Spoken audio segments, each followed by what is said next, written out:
Hey, happy holidays at nationaltelegraph.com. Great to be back with you talking about the big political story of the month, really. Scott Brown, will he, won't he? Former Massachusetts senator last week confirmed that he was moving to Rye, selling his home in Rentham, Massachusetts, insisted this was strictly personal, that for some years he has had a second home in New Hampshire in the family for more than 20 years, likes the idea of moving to New Hampshire and not paying state income tax, that it's not related to whether he would or wouldn't run for the U.S. Senate in 2014 against Democratic Senator Jean Shaheen. But at the GOP fundraiser at the Hunt Memorial Building, he certainly sounded like a candidate after the event, talking with reporters, essentially saying that Senator Shaheen, in his mind, has lost touch with the values of New Hampshire, and whether he runs or somebody else runs, she needs to be turned out of office, that she's voted with the president and Harry Reid's agenda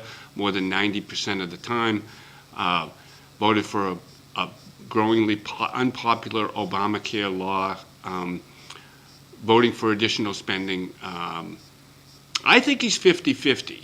I really don't think he's made a decision. My sources tell me that people close to Scott Brown say he'll do some polling in January to determine whether it's a winnable race. If it is a winnable race, I think it's more likely he'd run than he'd not run.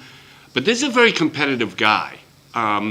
He talked with us outside the fundraiser, and I had asked him whether the fact that Senator Shaheen was raising money from his visits to the state, did that fire him up? He said, of course it fired me up. If they left me alone, it might be a different story, but they're poking me in the eye. He's a very competitive guy. It is the guy who has more than $250,000 on that celebrated GMC, 250,000 miles on that celebrated GMC truck. So he doesn't give up without a fight.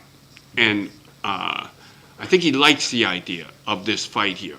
Scott Brown will run for major office from New Hampshire. The question is, will he do it in 2014? And the speculation is fast and furious. We're going to follow it here for you at nationaltelegraph.com.